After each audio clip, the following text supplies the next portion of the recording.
Hi, Sam. Yeah, good morning, guys. Hi. I just wanted to talk about Dele Alli, because Dele Alli was a guest on Monday Night Football last night. Yep. And it was the first time we've heard from him or seen him since he spoke in a very emotional interview all the way back in July now, seems a long time ago, about his childhood, mental health issues, and some time he spent in rehab when he did a chat with Gary Neville.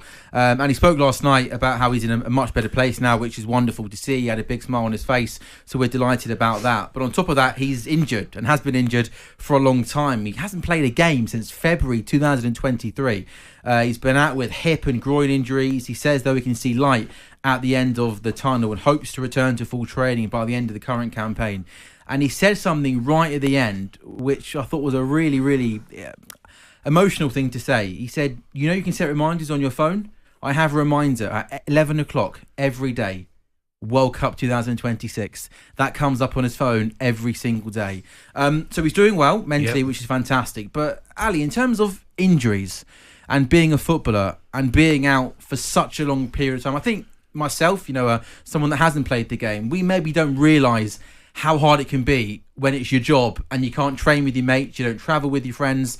I'm not sure what your longest injury was, but when you're out for so long, how tough is it? And then how hard is it to come back and try and get up to speed? It's tough, right? It's really tough. The first thing you've got to say before we start this conversation is it's great to see him back in a good place. Absolutely. That's the most important thing. Equally, I understand better than MD how difficult it is. I broke my leg a couple of times, and there's nothing worse than seeing the lads going out training. They go left to go training, you take a right to get into the gym or go to the swimming pool, whatever it is. But it's part and parcel of the job. And there's also, I think it's commendable, and I like the fact that he sets that alarm at 11 o'clock and puts 2026. But I would be staggered.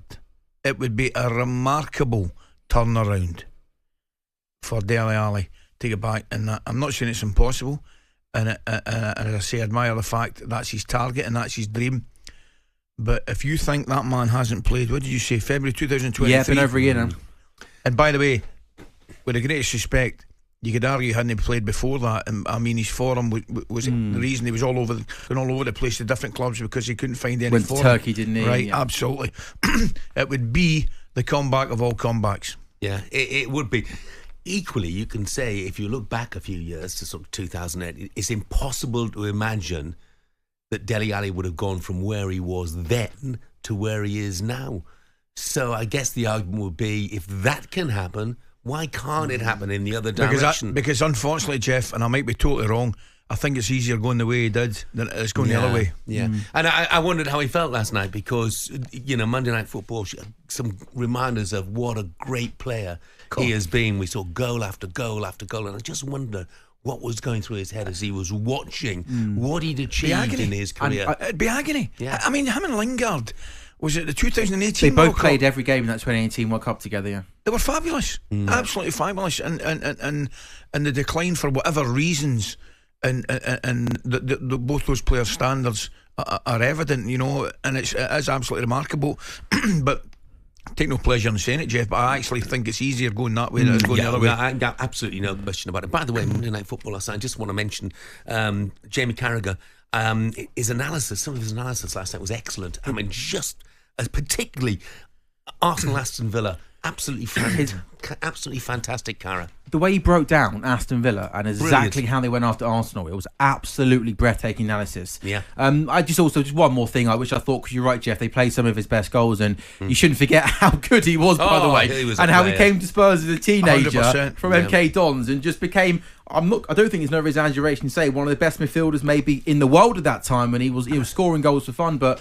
Mauricio Pochettino was, of course, his manager at the time. Chelsea manager last night. Before the game, he did his pre-match interview live into the show. So, of course, he couldn't see Dele. They were together again. And he said, I need to talk now. I cannot see you, but I want to say hello to Dele. What a player. Oh, my goodness. Oh, my goodness. It's good to see you there. I am so happy to see you. And he had a big smile on his face. And Dele, I think, looked a little bit embarrassed, but I just thought it was a lovely moment. Yeah. I'm not a Spurs fan, but it brought you back to the great days they had together. That great Tottenham team. Dele scoring, scoring goals, playing with a swagger, and I think every football fan, no matter who you support, I think we all want to see Dele playing football again, scoring goals and playing with a smile on his face. There's absolutely no doubt about that, but what a challenge he has ahead of him. Absolutely. Yeah, he does, but the respect that Mauricio Pochettino had for him was unmistakable. On AM, on DAB, via the talkSPORT app and on your smart speaker.